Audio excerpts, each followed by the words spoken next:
এই যা, আর একজন ফোন করছে, কি বলে ফোনটা কাটবো? আইডিয়া। সোনা, আমার খুব জোরে পায়খানা পেয়েছে, আমি একটু বাথরুম যাচ্ছি, ফোনটা রাখছি। হ্যাঁ,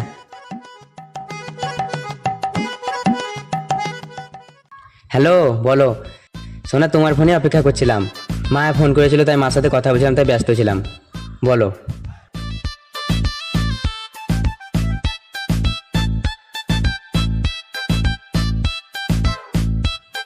এ যা, মোবাইলটা সুইচ অফ হয়ে গেল। এই রাকেশ, তুই তো কতক্ষণ ধরে ফোনে পটর পটর করে যাচ্ছিস, কত মেয়ের সাথে, আর আমার একটাও পড়ছে না রে। কি করে পটাচ্ছিস তুই ভাই এত মেয়ে, বল না আমায় একটু। এখন আছে 4টি, সামনে দুর্গাপূজায় 5টি পটাবো, তাহলে হয়ে যাবে 9টি। এখনকার যুগে 9-10টি গার্লফ্রেন্ড না থাকলে মানাবে? ও বাবা রে, এখন 4টে, পুজোতে 5টি পটিয়ে 9টি করে নিবি? আরে ভাই, আমার কি একটাও পড়বে না রে ভাই। তুই যদি এইভাবে চুল কাটিস, তোর একটাও গার্লফ্রেন্ড পড়বে না। তোকে বড় সেলুনে যেতে হবে, স্টাইল করে চুল কাটতে হবে, মুখ ফেস করতে হবে, তারপরে তো গার্লফ্রেন্ড পড়বে। সামনে দুর্গাপুজো আসছে, বড় সেলুনে যেয়ে চুল কাটবি তো 2-1টা গার্লফ্রেন্ড পড়তে পারে। আরে 20 টাকা দিয়ে গ্রামের সেলুনে চুল কাটবি, একটাও গার্লফ্রেন্ড পড়বে না, সারা জীবন সিঙ্গেল হয়ে থেকে যাবি। তাই নাকি? তাহলে আমিও যাব তোর সাথে। ঠিক আছে, তাহলে কালকে চলে আসবি, আমিও যাব। ঠিক আছে, চলে আসবো আমি।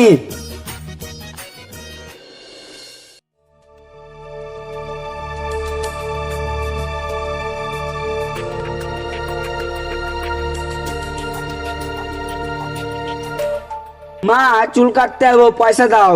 আমাকে কেন বলছিস? তোর বাবাকে বল। তুমি বলে দাও মা। খোকা চুল কাটতে যাবে, টাকাটা দিও তো। ওই দেখ, ওইখানে আমার প্যান্টের পকেটে 20 টাকা ভরা আছে, নিয়ে নে। মা, আমি আর আমাদের গ্রামের সেলুনে চুল কাটবো না, আমি শহরের সেলুনে চুল কাটবো। 2000 টাকা লাগবে, আমাকে দাও। চুল কাটতে 2000 টাকা? আমার কাছে এত টাকা নেই, 20 টাকা আছে। চুল কাটতে মনে হলে কেটে আয়, নইলে চুপচাপ ঘরে বসে থাক। হ্যাঁ মা, বাবাকে বলো পয়সা দিতে, বলো মা, বলো না বাবাকে, বলো মা বাবাকে পয়সা দিতে, বলো মা, বলো, বলো না মা।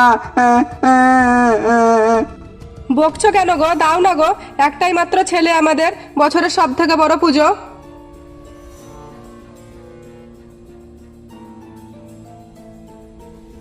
এই নে 2000 টাকা, তো জাম হয়ে থাক ওর গা।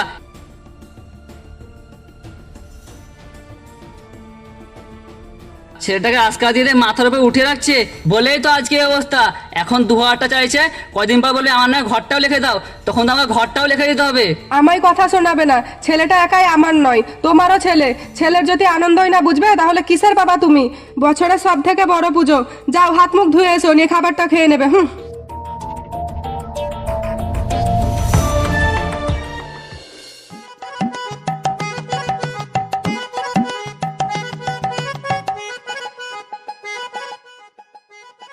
আরে, তুই আমায় কোথায় নিয়ে এলি? সেলুনের নাম করে তুই আমায় কন্ট্রোলে কেন নিয়ে এলি? এত লাইন।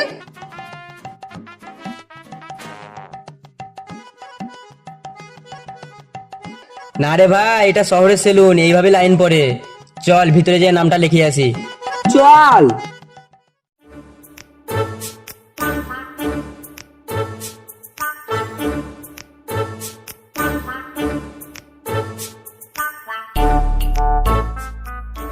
এই লাইনে দাঁড়া। ঠিক আছে, লাইন দিচ্ছি।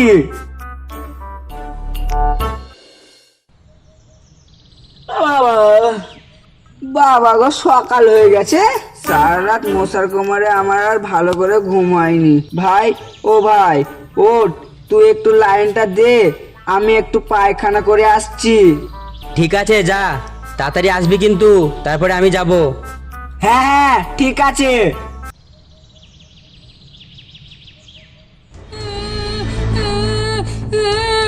মা, আর 2 দিন পর তো দুর্গা পুজো, আমি নতুন জামা প্যান্ট নেবো, আর আমি নারকেল নাড়ুও খাবো।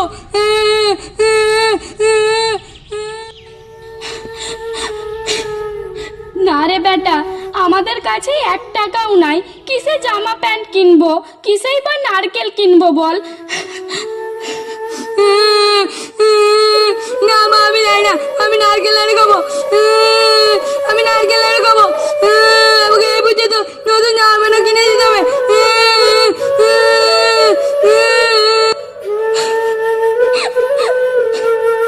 খোকা, তোর বাবা যদি বেঁচে থাকতো সব কিনে দিত। কালকে সকালে আমি জমিদারের বাড়ি যাব।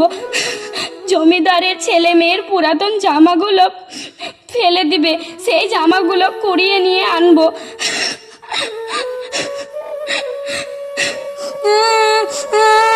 না মা, এবার আমি পুরাতন জামা প্যান্ট নেবো না, আমি নতুন জামা প্যান্ট নেবো।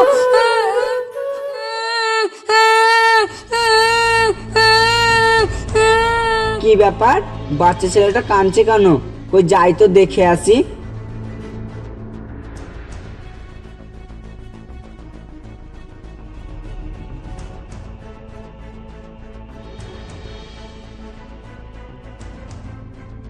কি ব্যাপার কাকিমা, আপনার ছেলে কাঁদছে কেন এত?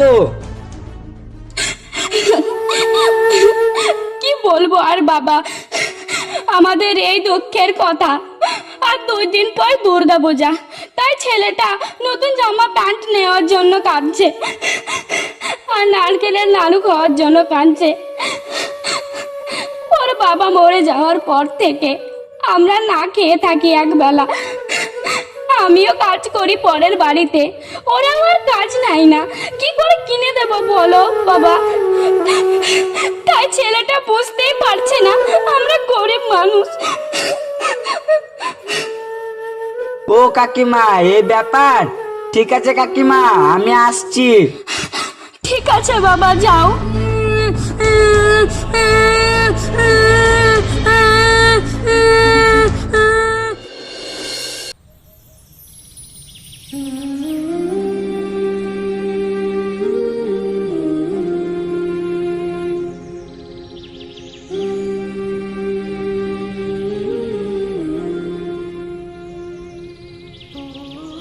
বাবা, মালগুলো সব নিচে রাখো। বাবা, তুমি আমাদের মালগুলো নিচে রাখো। মা, তুমি ওদেরকে জামা প্যান্টগুলো দাও। হ্যাঁ, যাচ্ছি। এই নাও, এই শাড়িটা তোমার, এই জামা প্যান্টটা তোমার জন্য, আর এই জামা প্যান্টটা তোমার বোনের জন্য। এ নাও কিছু টাকা, ছেলে মেয়েদের কোনো কিছু খেতে মনে হলে কিনে দিও। মা, জুতোগুলো দাও ওদেরকে। হ্যাঁ দিচ্ছি, এই নাও, এটা তোমার জুতো, এটা তোমার বোনের জুতো, এটা তোমার মায়ের জুতো। এগুলো পরে এবার তোমরা পুজোতে ঠাকুর দেখতে যাবে। আমি আমার ব্যাটার ব্যবহার দেখে খুশি হয়ে গেছি, তোমাকে টাকা দিলাম, তোমার যেটা মনে হয় সেটা কিনে নিও। আর হ্যাঁ, পুজোতে কিন্তু ফুল এনজয় করতে হবে। খোকা, তুই চুল কাটার টাকা দিয়ে গরিব মানুষের পাশে এসে দাঁড়িয়েছিস, এটা দেখে আমার অনেক গর্ব হচ্ছে রে খোকা। মা, আনন্দ একার জন্য না, আনন্দ সবার জন্য। কিন্তু সবাই আনন্দ করতে পারে না, কেননা তারা গরিব, তাদের টাকা নেই। আমরা যদি গরিবের পাশে এসে দাঁড়াই, তাহলে তারাও তো একটু আনন্দ করতে পারবে। আমার ছেলেটা তো উল্টো পাল্টা টাকা পয়সা ভাঙে বেশি। না মা, আমি তোমাদের কাছে টাকা নিয়ে উল্টো পাল্টা ভাঙিনি। দেখবে আমি তোমাদের কাছে টাকা নিয়ে কি করতাম। কই গো, সব ভিতরে এসো।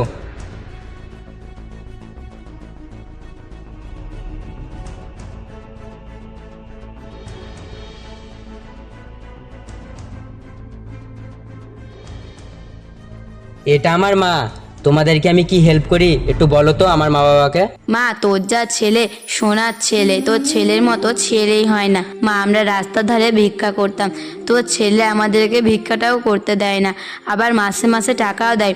খাবার দোকানে টাকা দিয়ে এসেছে যাতে আমাদের যেটা মনে হয় সেটা কিনে খেতে পারি। হার্টের অসুখ আছে আমার, দেখার মতো কেউ নাই। তোর ছেলে প্রতি মাসে আমাকে ওষুধ কেনার জন্য টাকা দেয়, আবার প্রতি মাসে আমাকে খাবারও টাকা দেয়। তোকে আশীর্বাদ করি বাবা, তুই দুধে ভাতে খা। আমি চোখে দেখতে পেতাম না, তোমার ছেলে আমার চোখ অপারেশন করে দিয়েছে। এখন ওষুধ কিনতে টাকা দেয়, খাবার খেতেও টাকা দেয়। আমার দেখার মতো কেউ নাই, তাই আমরা সবাই আশীর্বাদ করি তোর মতো ছেলে প্রত্যেকটা মায়ের কোলে দেখ আর গরিবের পাশে এসে দাঁড়াক।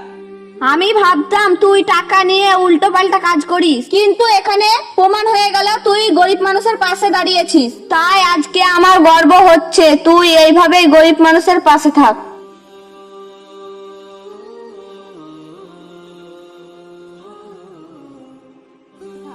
তাই আমি একটা আপনাদেরকে কথা বলি, যারা যারা আমাদের ভিডিও দেখছেন, আপনি আপনাদের নিজের আনন্দটা দেখেন। তাই বলছি আপনারা একটু ভালো করে ঘুরে দেখবেন, কত গরিব মানুষ আছে ঠিকমতো জামা প্যান্ট কিনতে পারেনি এই পুজোতে। তাই আমি বলছি আমাদের মতো কিছু মানুষ গরিবের পাশে যদি এসে দাঁড়ায়, তাহলে গরিবের যে খুশিটা সেটাই হবে পুজোর আসল এনজয়।